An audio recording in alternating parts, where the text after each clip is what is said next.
अस्सलामु अलैकुम वरहमतुल्लाहि वबरकातुह। नाज़रीन, अगर आप हमारे चैनल में नए हैं तो हमारा चैनल यस सर चैनल को सब्सक्राइब करें और बेल आइकन को दबाएं ताकि नए नए वीडियो अपलोड होते ही आप तक नोटिफिकेशन के ज़रिए पहुंच सके। जज़ाकल्लाह। मन यहदिहिल्लाहु फला मुदिल्ल लहु व मन युद्लिलहु फला हादिय लहु व नशहदु अन ला इलाहा इल्लल्लाह वहदहु ला शरीका लहु व नशहदु अन्ना सय्यिदना व मौलाना मुहम्मदन अब्दुहु व रसूलुहु व सल्लल्लाहु अलैहि व अला आलिहि व अस्हाबिहि व सल्लम। अम्मा बाद, फ़अऊज़ु बिल्लाहि मिनश शैतानिर रजीम। बिस्मिल्लाहिर रहमानिर रहीम। या अय्युहल्लज़ीना आमनु उदख़ुलू फ़िस्सिल्मि काफ़्फ़ा व ला तत्तबिऊ ख़ुतुवातिश शैतान इन्नहु लकुम अदुव्वुम मुबीन।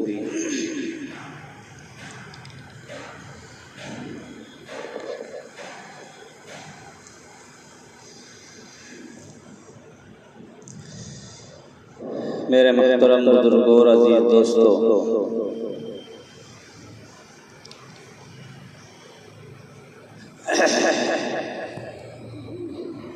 ये जो महीना चल रहा है, गुज़िश्ता हफ्ते मुहर्रम से मुताल्लिक़ बात हुई थी। इस हफ्ते भी इसी महीने की बात अंग्रेज़ी महीना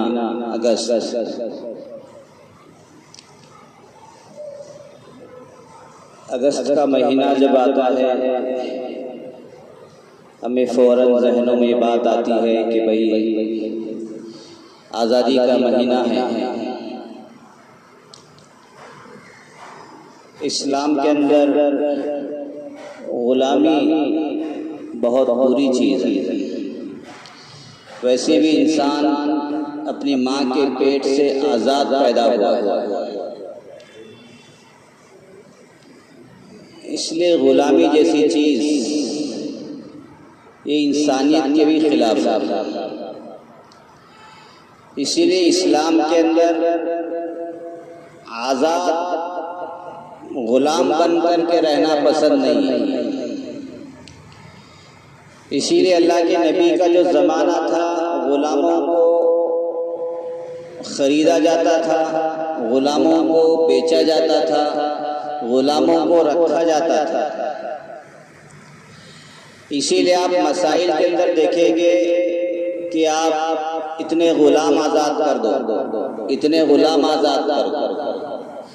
इसलिए कि ग़ुलाम को आज़ाद करना ये बहुत बड़ी फजीलत की चीज़ है। एक ग़ुलाम इंसान को आप आज़ाद करेंगे, उससे बढ़कर उसे कोई आप खुशी नहीं दे सकते।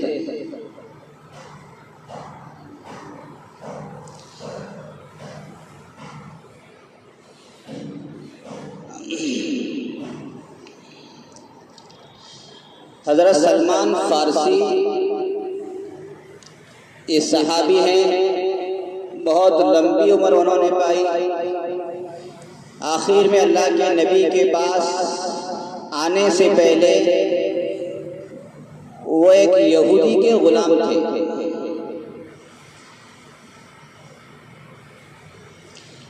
उनको पता ये चल गया था कि जिसका मैं ग़ुलाम हूँ, जिस बस्ती में मैं ग़ुलाम हूँ, और वो आए भी इसीलिए थे मदीना मुनव्वरा को कि उस वक्त के राहिब ने बताया था कि वो जो आखिरी नबी आने वाले हैं वो मदीना में आने वाले। उसी नीयत से वो सफ़र करके मदीना को पहुँचे थे। मदीना को पहुँचे तो वहाँ ग़ुलाम बना लिए गए। तो अपने ग़ुलाम अपने आका के खेत में, खजूर के बाग में पानी दे रहे थे। उसकी जिम्मेदारी थी कि पूरे बाग को, बागीचे को पानी देना। अब ग़ुलाम जो काम करेगा वो करेगा, जो भी काम देगा। तो वो आका और उसका एक दोस्त उस खजूर के पेड़ के नीचे खड़े हुए आपस में बातचीत कर रहे थे कि भाई हमने सुना है कि एक मोहम्मद नाम का शख्स आया है, वो नबूवत का दावा करता है। वो यहूदी था, वो बात का मालिक और वो बात करने वाले। ये तो बड़ा मुश्किल मसला है। ये तो हमारा मजहब, हमारा धर्म, हमारी यहूदियत खतरे में पड़ जाएगी और हमारी सरदारी खतरे में पड़ जाएगी, इसलिए उसका कुछ तो होना चाहिए इलाज। ये बात हज़रत सलमान फारसी पेड़ पर बैठे हुए सुन रहे थे। एकदम से नीचे कूद करके आए, कौन आया है मदीना में, कौन आया? उसे मारा जोर से सलमान फारसी, तुझे क्या जरूरत है, तू गुलाम है, हम आका हैं, हमारे बीच में तुझे आने की क्या जरूरत है? चले गए बेचारे। लेकिन सुन तो लिया ही था कि कौन आए, और उन्हीं की तलाश में हज़रत सलमान फारसी ईरान से, फारिस से आए थे अल्लाह के नबी को तलाश करते करते, ताकि अल्लाह के नबी के पार पर ईमान लाए। बस उनको पता चल गया कि अल्लाह के नबी मदीना में तशरीफ लाए हैं। अपने आका के पास गए, जाकर के कहा मुझे आज़ाद कर दो। मैं कैसे आज़ाद कर दूं तुमको, कैसे आज़ाद कर दूं, तुम तो मेरे गुलाम हो, मैं आज़ाद क्यों करूं? मेरी खिदमत कौन करेगा, मेरा बागीचा कौन संभालेगा, यहाँ से कचरा वचरा कौन उठाएगा, ये तमाम मेरी खिदमत कौन करेगा, मैं क्यों आज़ाद करूं? उन्होंने कहा नहीं, मुझे आज़ाद कर दो, अगर आप कुछ लेना चाहें तो भी ले ले, मैं उसके लिए भी तैयार हूँ, लेकिन मुझे आज़ाद कर दे। इसलिए कि सलमान फारसी के आने का मकसद अल्लाह के नबी के हाथ पर ईमान लाना था।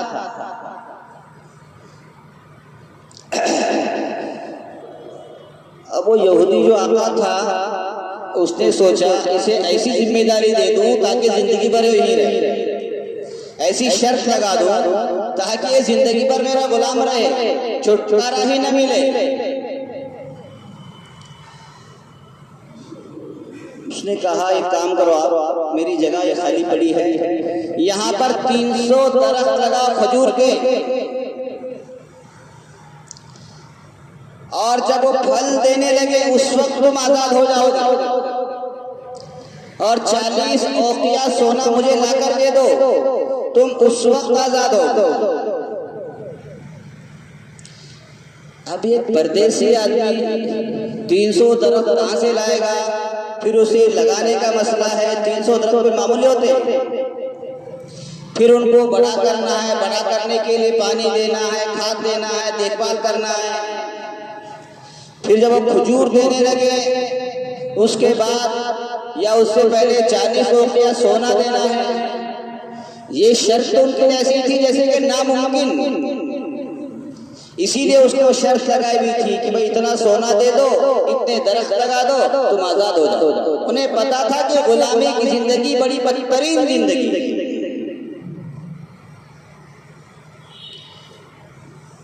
वो चुपके से अल्लाह के नबी के दरबार में गए,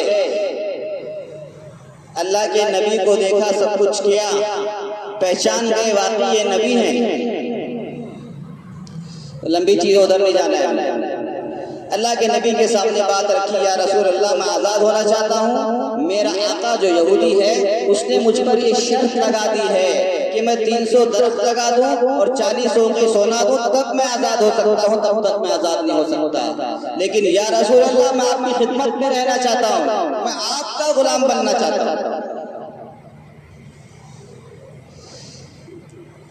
अल्लाह के नबी ने कहा कोई बात नहीं, अल्लाह रास्ता निकालेगा।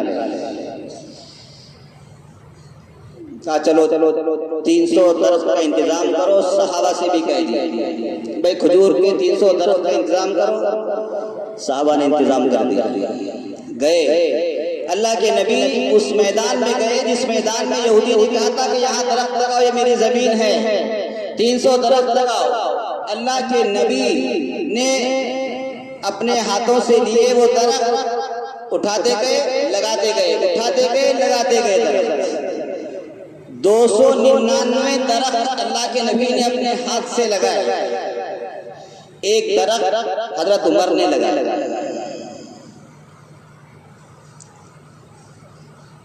शाम तक या दूसरे दिन वो बड़े होकर के फल आ गए उसको। लो जी, अल्लाह के नबी की, अल्लाह के नबी का ये मौजिज़ा था। उसने सोचा था जिंदगी भर मेरा गुलाम रहेगा, ये दरख्त कब बड़े होंगे, ये लगाएगा कब, बड़े कब होंगे, और कोई जानवर आकर के कोई चर के चला गया तो कुछ कम हो जाएंगे, मैंने 300 की शर्त रखी है, ये कभी नामुमकिन हो जाएगा उसके लिए। अल्लाह के नबी ने उधर दरख्त लगाए, उधर वो खड़े हो गए, फल देने लगे। 299 दरख्त पर फल आ गए, एक दरख्त पर फल नहीं आया। मालिक ने कहा 299 हुए हैं, मैंने 300 की शर्त रखी थी। तो अल्लाह के नबी ने गौर किया, उस पर क्यों नहीं आया? वो जो एक दरख्त हजरत उमर ने लगाया था उसी पर फल नहीं आया। ये बताने के लिए कि साहबी का मकाम क्या है और नबी का मकाम क्या है। अल्लाह के नबी ने उससे उस पेड़ को उखाड़ा, फिर अपने हाथ से दोबारा लगाया, फल आ गया। 300 दरख्तों की शर्त पूरी हो गई। अब 40 को सोने का मसला। अल्लाह के नबी बैठे थे, कोई बात नहीं, अल्लाह वो भी इंतजाम कर देंगे। एक सहाबी आए, उन्होंने सोना अल्लाह के नबी को हदिया किया। अल्लाह के नबी ने उठा करके वो 40 औक़िया ही सोना था। अल्लाह के नबी ने सलमान फारसी को बुलाया, ये लो 40 औक़िया सोना है आपका, जाओ दे करके आओ, छुटकारा पालो। क्या अल्लाह के नबी का मौजिज़ा था। 40 के सोना देकर 300 दरख्त लगा करके फल वाले तब गुलामियत से छुटकारा पा रहे हैं। गुलामियत इतनी बुरी और बदतरीन चीज है। इंसान के पास सबसे बदतरीन और जलील जो चीज है वो गुलामी है। इस्लाम इसे बर्दाश्त नहीं करेगा।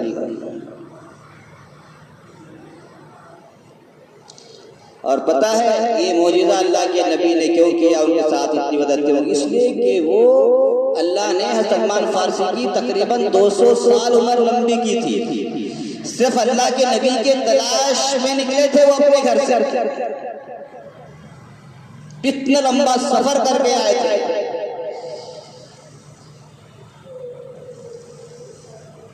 ये होती है गुलामी। कई लोगों के गुलाम बन करके आखिर में अल्लाह के नबी के दरबार में खादिम बन कर।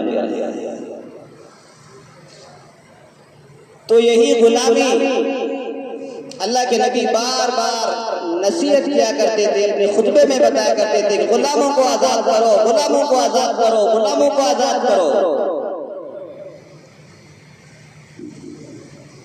इसलिए कि गुलामियत बदतरीन चीज है। जब जंग में गुलाम पकड़े जाते थे, मस्जिद नबवी में लाकर के उनको बांध दिया जाता था, उनसे शर्त रखी जाती थी, अगर तुमको अगर कोई जुबान आती है, यानी इब्रानी जुबान, यानी अरबी के अलावा जो तुमको जुबानें आती हैं, जहाँ जंगे हुआ करती थी वहां की जुबान अलग हुआ करती थी, तो अल्लाह के नबी कहा करते थे जो जुबान तुमको आती है वो जुबान हमारे साहबा को सिखा दो, तुम आजाद हो जाओ। उनके लिए बहुत आसान था जुबान सिखाना। वो साहबा को जुबान सिखा दिया करते थे, आजाद हो जाते। यानी किसी तरह से बहाना अल्लाह के नबी बना दिया करते थे उनको कि तुम आजाद हासिल करो। जब इंसान को ये पता हो कि मैं जेल से छूटूंगा, मुझे आजादी मिल जाएगी, तो बहुत मेहनत करके सामने वाले को सिखा देगा, मैं सिखा दे आजाद हो जाऊंगा। 1 साल की पढ़ाई 1 महीने में करा देगा। तो इस तरह सहाबाए किराम ने दूसरी जुबानों को सीख लिया था। दूसरों को आजाद करने में एक नई जुबान सीख लिया करते थे सहाबाए किराम। इसलिए गुलामी इस्लाम कबूल नहीं करता। सबसे बदतरीन दौर गुलामी का अल्लाह के नबी का दौर था। अल्लाह के नबी ने गुलामों को आजाद किया, इसकी तहरीक चलाई। हम उसी नबी को मानने वाले, हम उसी इस्लाम को मानने वाले, हम उसी कुरान को मानने वाले।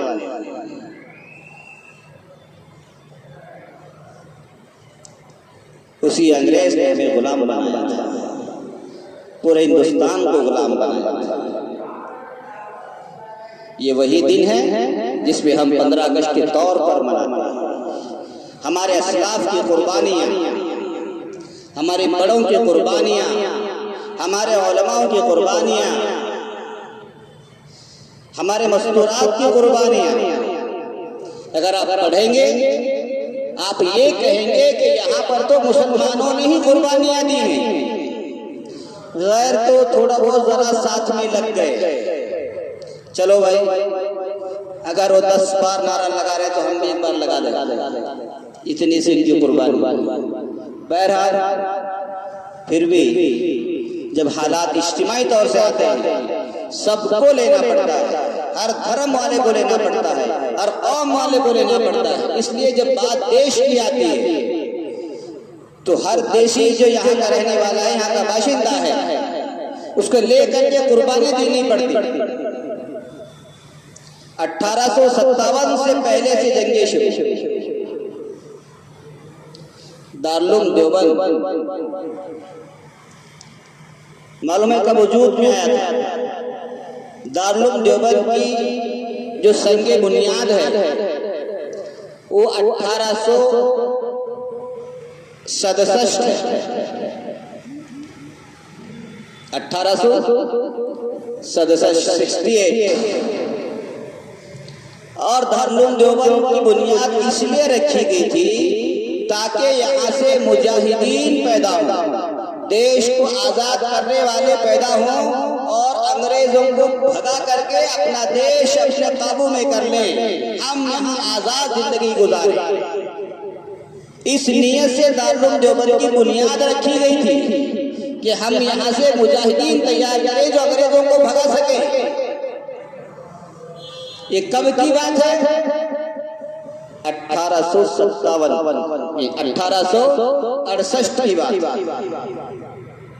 67-68। और हमारा देश कब आजाद हुआ?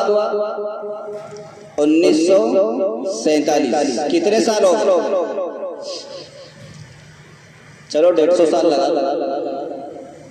150 साल पहले दारुल देवबंद की बुनियाद रखी गई कि यहाँ एक हम ऐसा मदरसा खोलेंगे। आज मदरसा बोलो तो क्या समझते हैं? कौन भी मरा तो खाजा पढ़ने जाना, कौन भी मरा तो कुरान का इसाले सवाब करने जाना, नया मकान बना तो ओपनिंग करने जाना। इसका नाम मदरसा समझ ले। मदरसे का मकसद हरगिज़ नहीं है, हरगिज़ नहीं है।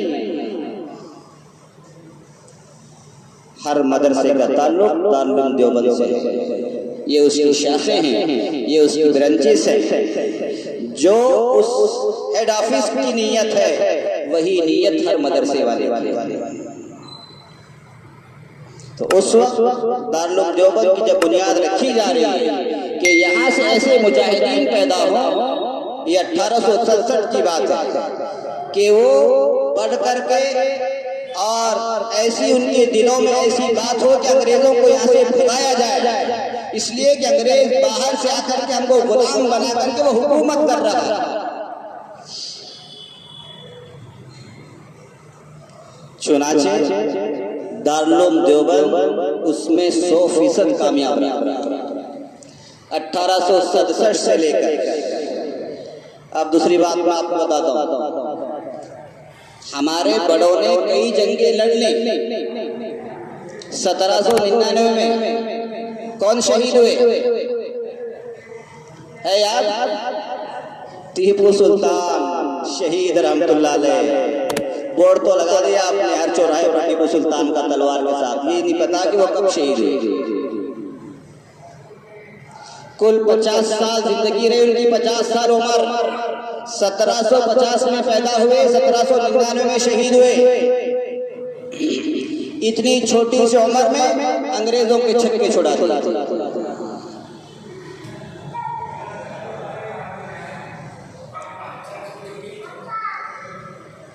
1800 से पहले की जंग चालू है। शामली का मैदान, थाना भवन का मैदान, दिल्ली का लाल, दिल्ली का चांदनी चौक, जामा मस्जिद, बहुत जंगे हुई 1857 से पहले।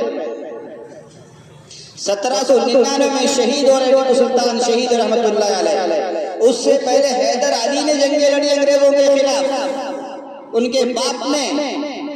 तो ये जंगी सिलसिला जो है ये मुसलमानों का शुरू से ही ताल्लुक है।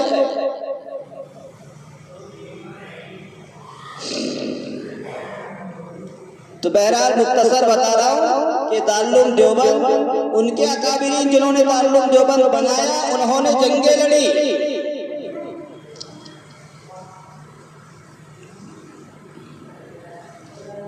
उसके बाद उन्होंने ये नियत की कि अब ऐसे इदारों की जरूरत है, ऐसे मदारिस की जरूरत है जहां से मुजाहिदीन पैदा किए जा सके और वो मुजाहिदीन अंग्रेजों को भगाने वाले बन जाए, देश को आजादी दिलाने वाले बन जाए।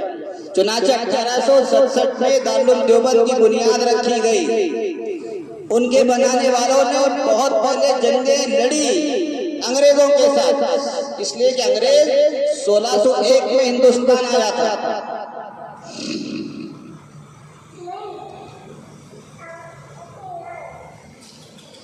अब आपको एक बात बताऊं, गांधी जी हमारे देश के बापूजी कहलाते हैं। उनके बगैर हमारा देश, उनके बगैर हमारा पैसा नामुकम्मल है। अगर नोट में से उनकी तस्वीर हटा दी जाए तो हमारा नोट डुप्लीकेट हो जाए, इतनी उनकी अहमियत है। वो कब पैदा हुए?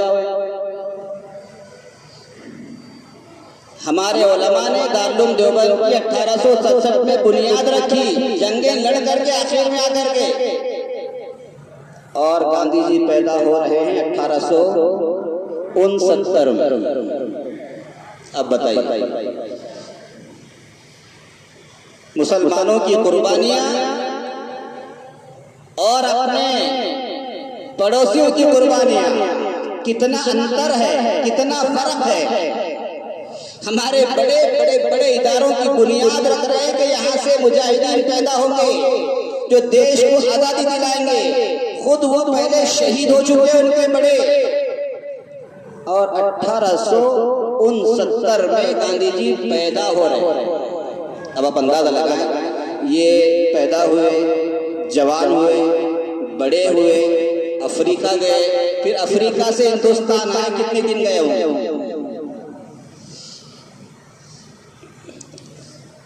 एक 40 साल तो गए होंगे।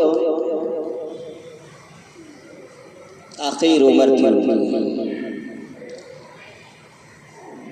हालात ऐसे बन गए। बताने का मकसद मेरा ये है कि मुसलमानों की जंग आज़ादी और पड़ोसियों की जंग आज़ादी में कितना अंतर है। जहां हम बुनियाद डाल रहे हैं वहां अभी वो पैदा भी नहीं हुए।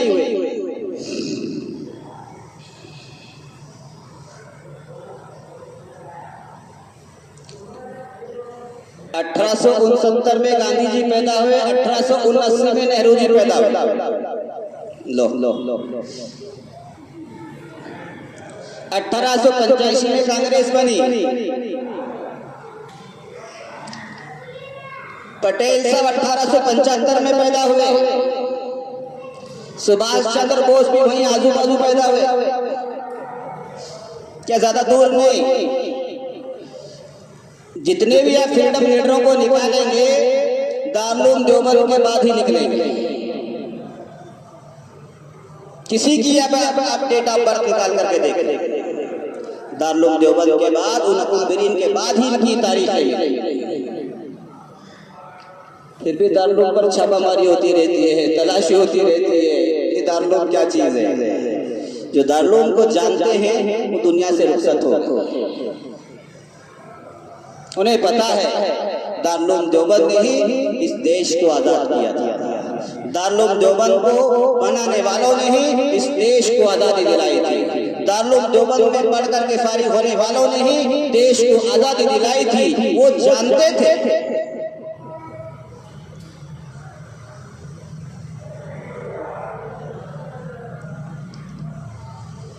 ये वो कुर्बानियां हैं।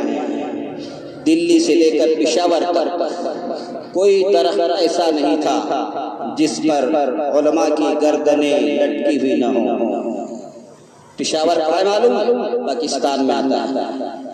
दिल्ली से लेकर पेशावर तक जितने भी दरख्त उस रास्ते पर पड़ते थे, तमाम दरख्तों पर उलमाओं की लाशें लटकी हुई थी, फांसी दे दिया गया था।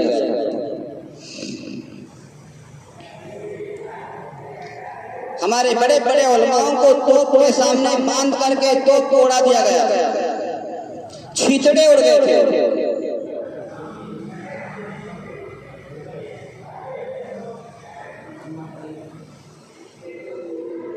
आज भी इंडिया गेट पर फ्रीडम फाइटर मुजाहिदीन आज़ादी के नाम लिखे हुए कि इस मजहब वालों ने कितनी कुर्बानियां दी। 93,000 कुछ नाम लिखे हुए वहां पर, उसमें से 60,000 मुसलमानों के नाम है। आप अंदाजा लगाए मुसलमानों की कुर्बानियां।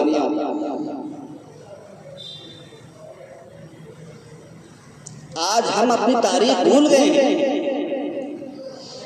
आज हमें देशद्रोह का नाम दिया जा रहा है। जिन्होंने कुर्बानियां दी वो देश के लिए, वो देश से गद्दारी कैसे कर सकता है? और मुसलमान जिस मुल्क में चला जाता है, जिस देश को अपना बना लेता है, उसके ऊपर जान भी कुर्बान कर देता है, माल भी कुर्बान कर देता है, अपनी सलाहियतें कुर्बान कर देता है। ऐसी ऐसी तहरीकें चली, हर तहरीक का लीडर आप मुसलमानों को पाएंगे।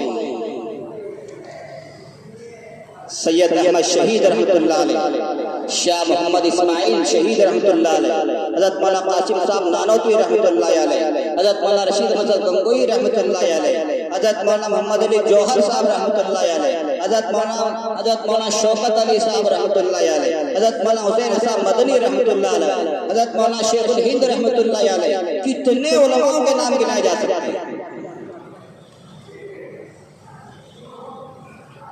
लेकिन हमें नाम भी याद नहीं, उनके कारनामे भी याद नहीं। हज़रत शेखुल हिंद रहमतुल्लाह अलैह को माल्टा की जेल में डाल दिया गया। हज़रत शेखुल इस्लाम हुसैन मदनी को उनको विसाल में जेल में डाल दिया गया। हज़रत मौलाना अबुल कलाम आज़ाद जेल में गए। हज़रत मौलाना शौकत, हज़रत मौलाना मोहम्मद अली जौहर गोल मेज कॉन्फ्रेंस में गए लंदन, अंग्रेजों से बात करने के लिए कि हमारे देश को आजाद करो।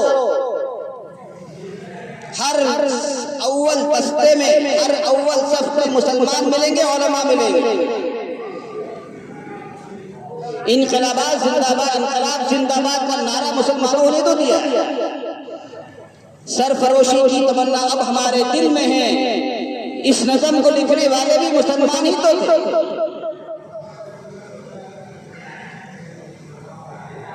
हर नारा मुसलमानों का दिया वाला, तभी तो देश आजाद हुआ है। इस नारे के पीछे बड़ी बड़ी फौज हुआ करती थी, अंग्रेजों की जिन्होंने गोलियां खाई। लेकिन हमें वो कुर्बानी याद नहीं है, हम भूल गए कुर्बानियां। हम देश की आजादी मनाने को हिचकिचाते हैं। कैसे मनाएं? ये हालात हैं, हालात हमेशा नहीं रहते, हालात निकल जाते हैं। देश की कुर्बानियां हमने दी हैं, देश के लिए खून हमने बहाया है, तो खुशी भी हमें मनानी है कि अल्लाह ने हमें आज़ादी दी है। ये खुशी मनाने का मौका है। हमने इसके लिए जान लगा दी, माल लगाया, वक्त लगाया, सलाहियतें लगाई, हमने खून पसीना एक किया है। अभी 1965 की जब लड़ाई हुई, देश को पैसों की जरूरत थी।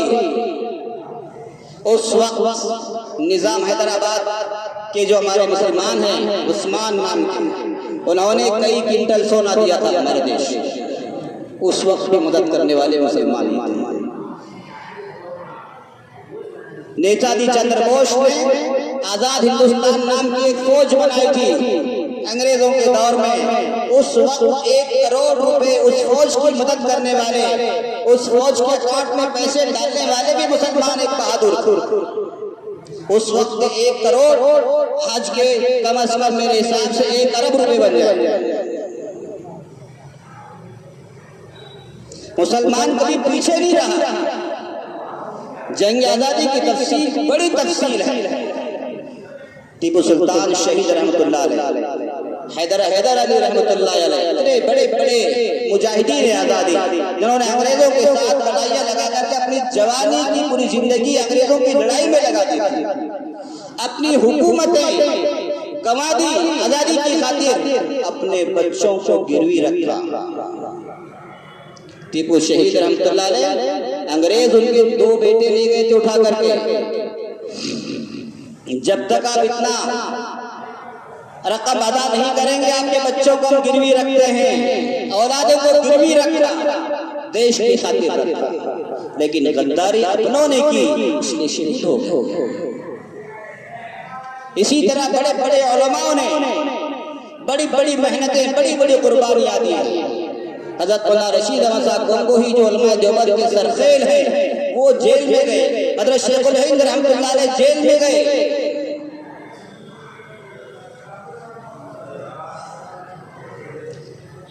बंद है जेल में। क्यों बंद है? कि उन्होंने अंग्रेजों की मुखालफत की, अंग्रेजों के सामने लड़ने के लिए आए।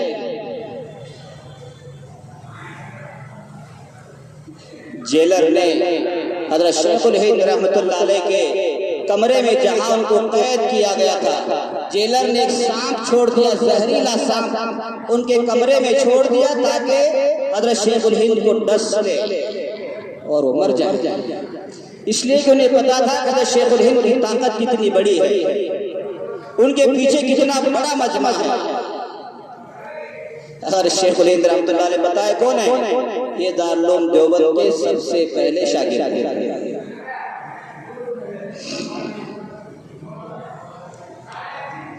सांप को अंदर छोड़ दिया, सांप अंदर दाखिल हुआ शेखुल हिंद रहमतुल्लाह अलैह के उस कोठरी में जहां उनको कैद किया गया था।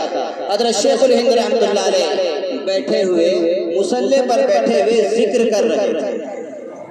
ये देखिए, अल्लाह वाले जब होते हैं, उनके लिए घर क्या, सफर क्या, कैद खाना क्या, जेल क्या, वो अल्लाह को नहीं भूलते। जेल में बैठे हुए हैं, मुसल्ला बिछा हुआ है और जिक्र हो रहा है, और सामने से ऐसा जहरीला सांप आकर के खड़ा हो गया कि गोया क्या डस लेगा, और उसी नियत से छोड़ा भी गया। हज़रत शेखुल हिंद रहमतुल्लाह अलैह महमूदुल हसन देवबंदी जिनका नाम है, उन्होंने कहा भाई तू आ तो गया अंदर, देख मैं जिक्र कर रहा हूँ, तू भी जिक्र कर। किससे कह रहे हैं? सांप से कह रहे हैं। मैं जिक्र कर रहा हूँ, तू खाली बैठा है, तू भी जिक्र कर। इतना कहना था, सांप ने भी जिक्र करना शुरू कर दिया। लो जी, भेजे थे काटने के लिए, ये उल्टा उनका मुरीद बन गया। कुछ मुरीद तो बाहर थे, ये अंदर आ गया मुरीद। हज़रत शेखुल हिंद रहमतुल्लाह अलैह का अल्लाह ने बना दिया मुरीद उनको वहां, और वो सांप जिक्र करके वापस रिटर्न गया। जिस जेलर ने उस सांप को भेजा था, उसी जेलर को जाकर के काटा। ये अल्लाह वालों की मदद होती है, ये अल्लाह वालों की करामतें होती हैं। ऐसे हालात से गुजरे हैं। अंग्रेज उन्हें लोहा गर्म करके यहाँ रोजाना तागा किया करता था कि तुम आजादी के बारे में छोड़ दो, अपने लोगों को समझाओ कि आजादी कोई चीज नहीं, हमारे साथ हाथ मिलाओ। जैसे कि बहुत से लोगों ने हाथ मिलाया, उनके दोस्त बन गए, माफीनामे लिखे, पेंशन खाते रहे, लेकिन हमारे उलमा इससे दूर रहे। सिर्फ और सिर्फ मकसद क्या था? हमारा मुल्क गुलामी से आजाद हो जाए, अंग्रेज यहाँ से निकल जाए, यही तो मकसद था। और अल्लाह ने इस मकसद में कामयाबी दी। आज हम आजाद 75वां साल मना रहे हैं। आज हमारे देश की तरफ से ये ऐलान है कि बड़े धूमधाम से 3 दिन तक झंडा लहराया जाए। क्या किया जाए? लोग कह रहे क्या होगा, ये होगा, वो नहीं। देखो, एक होती है सिल्वर जुबली, एक होती है गोल्डन जुबली। 75वीं साल जो होता है वो कौन सी जुबली होती है? कौन सी होती है? डायमंड कौन सी होती है? उसका भी एक नाम है कुछ। ये मोदी की आजादी नहीं है, ये देश की आजादी, इतना ज़हन में रख। अब वो सरकार में है, अब वो सरकार हुक्म कर रही है कि 75वीं आजादी बड़े जोश और खरोश से मनाएंगे। हम उससे जोश और खरोश से मनाएंगे, इसलिए कि हमने आजाद किया है देश को, हमारे बड़ों ने आजाद किया है। जो लोग ये कहते थे कि हम लाल किले पर भगवा लहराएंगे, आज बेहतरीन मौका हाथ आ गया है कि हम तिरंगा लगाएंगे। तिरंगा पता है किसने बनाया? सुरैया तैयब जी, एक मुसलमान खातून है।